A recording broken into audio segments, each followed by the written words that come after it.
Hi friends and strangers! I've just come back from my 2-week holiday in France. Now I know what you're thinking, Katie, you've just spent 2 weeks in France. Why haven't you got a tan? Well, let me tell you, for the first week of my holiday there was brilliant sunshine, gorgeous temperatures, but then for the second week it rained all the time. It was raining in France in August! I swear British people are cursed. We are never going to have a sunny summer no matter where we go. But on the plus side, I did manage to find this giant jar of Nutella. Look at that! It's like the size of my head. There is 1 kilogram of Nutella in this jar. So I'm back from my holidays and unfortunately it looks like the summer is ending. Do you know what that means? It's September. We've got to go back to school! I didn't do my homework. Everybody panic! It's also that time of year when every single YouTuber on the internet makes a video about going back to school. And guess what? I'm jumping on that bandwagon. And as I'm about to start my final year of education, I don't know if I'm scared or excited, I thought I would impart my wisdom and knowledge upon you all. So here are my tips for going back to school. Number 1, always bring an extra packet of sweets. Have you ever brought a packet of sweets into school and then been stampeded to death by a horde of angry animals? And by angry animals, I mean friends. It's like they have some sort of sugar sense or something. And the second your friends hear you open that packet, they all gather around you like hungry hyenas. Do you have sweets? Can I have one? Now, when one person asks you if they can have one of your sweets, it's not such a big deal, right?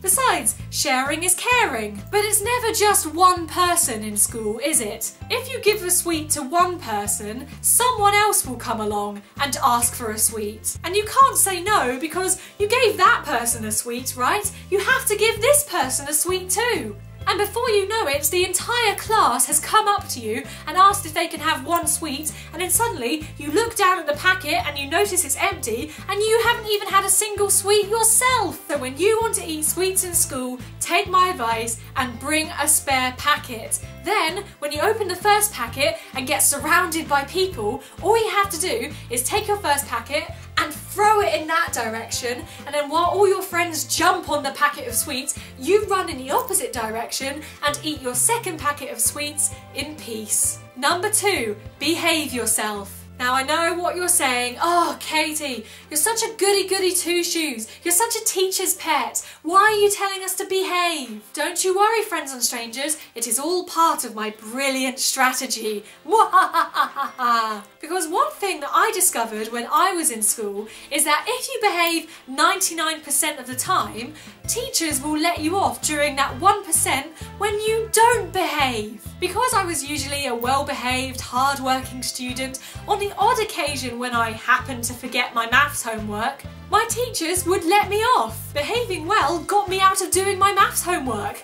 That's a success! Step number 3, master the art of A, texting without looking at your phone, and B, texting using the hands that you don't write with. That way you can be doing your work in class and texting your friends at the same time. And the teachers never suspected a thing. And even if they did catch me texting, because I was usually such a good student, they let me get away with it. Number 5, make friends with the right kind of people. And I'm not talking about the cool kids or the popular kids. I'm talking about the smart kids, the kids who actually like learning, the Hermione Grangers of the Muggle world. I mean, look at Harry Potter and Ron Weasley. If they didn't have Hermione for a friend, they would have been screwed come exam time. And they always had help when it came to homework.